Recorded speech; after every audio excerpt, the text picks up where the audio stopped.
เมียเนาะเอาอายุเท่าไรจ้ะเมียน่ะอายุจักปีไล่เลี่ยกันนี่แหละเอาอายุไล่เลี่ยกันผมเอาเอ็แบบให้โอ้รุ่นเรื่อยก็ได้โอ้กับทักทายสบายดีเลยสวัสดีเด้อที่ฮักแพงกันรถจุกุทุกคนเนาะพบกับตามเมย์วันนี้กับพี่แหละวันนี้เนาะทางสามเมย์เองก็ได้มาถ่ายผู้บ่าวโสดเนาะเพิ่นบ่ฮู้ว่าเพิ่นอยู่ทางใดเป็นผู้บ่าวอยู่ไสเนาะเพราะว่าเพิ่นก็ได้โทรหาสามเมย์ทักมาหาสามเมย์ว่าอยากเปิดใจหาเมียเพิ่นว่าเนาะแต่ทางสามเมย์เองก็เป็นครั้งแรกครั้งอีกเนาะที่ว่าได้ออกมาเปิดใจผู้บ่าวโสดว่าโสดเพิ่นว่าอยากได้เมียนั่นแหละเนาะเวลาสิเป็นหนุ่มทางใดเป็นสาวทางใดอยู่ไสก็ได้เพิ่นว่าเพิ่นมาให้สาวเมยมาถ่ายเปิดใจแต่ว่าทางสาวเมยเองก็บ่ได้ไปหาเพิ่นดอกเนาะเพราะว่าเฮาสิวิดีโอคอลโทรหาเพิ่นเนาะแต่ว่าก็บ่ฮู้ว่าสิเว้ากันเข้าใจบ่เพราะว่าหนึ่งมาอากาศมันร้อนเนาะว่าทางโทรศัพท์สาวเมยก็สิออกมาแบบใดว่าแบบมันร้อนมันก็สิมีแบบตัดขาดเคินนั่นแหละเนาะก่อนอื่นทางสมัยก็ขอโทษFC ก่อนเนาะกราบขอโทษขออภัย FC ก่อนเพราะว่าถ้าเว้าไปแล้วสมมุติว่ามันมีการผิดพลาดอีหยังหั่นน่ะเดี๋ยวสิว่าโอ๊ยตามมื้อนี้ก็สิเอามาลงให้เบิ่งเด้แบบนี้หั่นเนาะก็ให้ถ้าว่าหนุ่มหรือว่าผู้สาวคนใดสนใจอยากสิมาโอ้ลมกับผู้บ่าวเพิ่นก็สามารถทักมาได้เนาะทางสมัยเองก็สิได้เอาเป็นทางผู้บ่าวเพิ่นเอาไว้เนาะเฮาก็มาลุ้นกันเลยว่าหนุ่มคนนี้หน้าตาเพิ่นสิเป็นจังใดทางสมัยเองก็ยังบ่เห็นเลยหน้าตาเพิ่นน่ะเนาะแต่ยังมีแต่แบบแชทหานะเพราะว่าเพิ่นว่าเห็นทางเสมอนี่ถ่ายทำแบบหาถ่ายคลิปแต่สาวโสดแบบนี้นะเพิ่นก็เลยโอ้เขาเป็นผู้บ่าวโสดน่าสิถ่ายน่าสิมีผู้สาวที่แบบว่าสนใจนี่นะ แต่ทางเสมอก็ยังแบบสิว่าจังได๋เนาะมาลุ้นกันเลยว่าสิเป็นจังได๋เนาะไปเปิดภาพมาก็มาพบพอๆกับหนุ่มหล่อเฮา ก่อนอื่นทางเสมอเองก็สิทักทายทางน้องก่อนเนาะโดยสบายดีเด้อน้องล่ะสบายดีไหมโดยสบายดีก่อนอื่นทางเอ้ยก็สิขออนุญาตถามชื่อจังก่อนเนาะชื่อว่าจังได๋น้องล่ะชื่อบุญค่อยชื่อบุญอ๋อเจ้าชื่อบุญอ๋อบุญเฮามีเลยจังพอๆกันเด้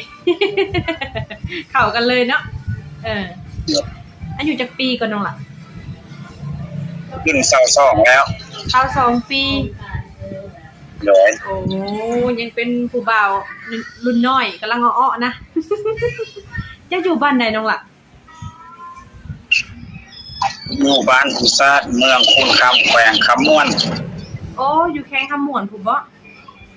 แม่นเฮ็ดแนวใดเป็นแนวใดจังหวะคิดอยากออกมาหาแบบโทรหาเอื้อยแบบอยากเปิดใจนี่นะ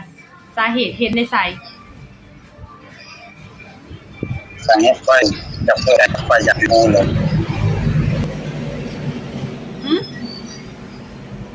โอเคโอ้ขอโทษขออภัย FC เนาะเพราะว่าอากาศมันร้อนแบบโทรศัพท์เฮาก็อยากร้อนคือกันหั่นนะ อ๋อแต่ความหมายก็คือทางน้องเห็นในโทรศัพท์เนาะโดยก็เลยอยากลองมาเปิดเบิ่ง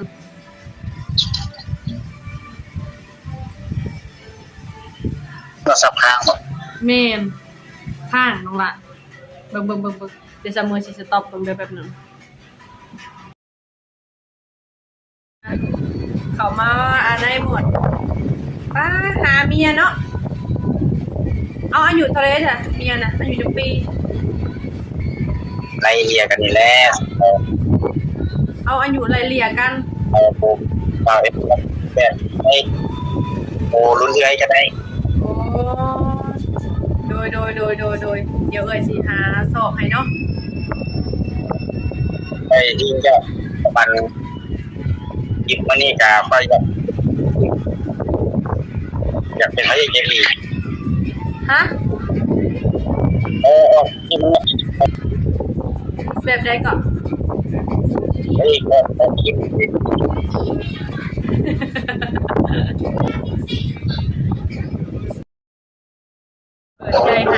าวโสดอายุไล่เลี่ยกันเนาะสิเป็นหนุ่มทางใดสิเป็นสาวทางใดก็ได้บ่น้องล่ะ นั่นก็ได้ฟังได้งามก็ได้ โอ้สิเป็นฝั่งลาวฝั่งไทยก็ได้เบิดเนาะบ่ยากเนาะโดยตัวาทางสองคนเฮาแบบทางโตทางสาวเมืองกับข้างของน้องเพิ่นกับข้างแบบนี้หั่นนะเนาะ โดย แต่คือทางนอกนี่บ่ได้ไปหาเฮ็ดเวียกเฮ็ดงานใส่บ่ซะน้องล่ะ เล่นสนุก ฮะ ไปไป บ่มีบ่อนไปอันใดก็แต่ความหมายนี่อยากได้เมียเนาะออกมาเปิดใจนี่เนาะหึ ก็เลยออก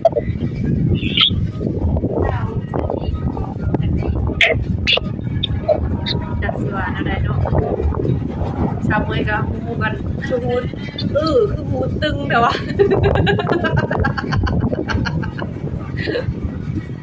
เคยได้งานบ่ดิก็สิเอาไปหยอกไม่ว่าคือความหมายนะคะสิเว้าอีหยังก็แบบว่ามันแบบเป็นอันคัดของนั่นล่ะเนาะถ้าเป็นไปได้ก็มื้ออื่นอาจสิมาเปิดใจหรือว่าเว้าโอ้ร่วมกันใหม่เนาะ โอ้ย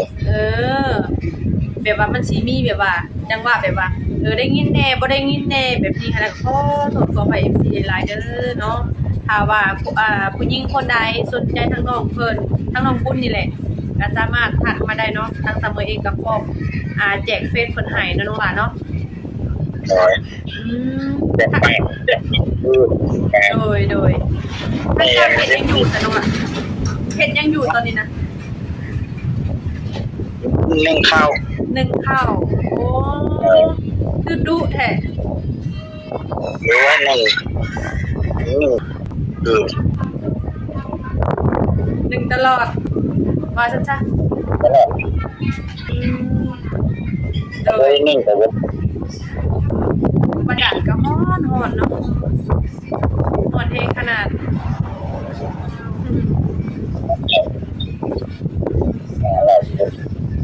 โดยคือทางเพิ่นเว้าอะไรจะเป็นสาวโสดทางใดก็ได้เพิ่นว่า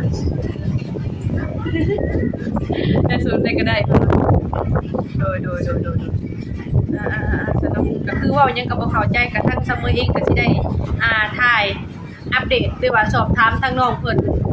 อาจสิเป็นมื้ออื่นนู่นล่ะเนาะเฮาต้องเว้ากันใหม่เนาะตอนนี้คือเฮาเว้ากันบ่เข้าใจเนาะมื้ออื่นเอ้ยต้องหาเจ้าใหม่เด้อโอเคปะโดยอันทางนี้ก็ทางซัมเมอร์ก็สิว่าหยังระยะห่างเนาะก็สิได้ขอตัวปิดคลิปถ้าว่าทางซัมเมอร์ที่ว่าเป็นภาพกันได้ก็ไปสิหลายๆเด้อเนาะอาจสิได้ขอตัวปิดคลิปก่อนน้องล่ะสบายดีน้องล่ะโดยสบายดี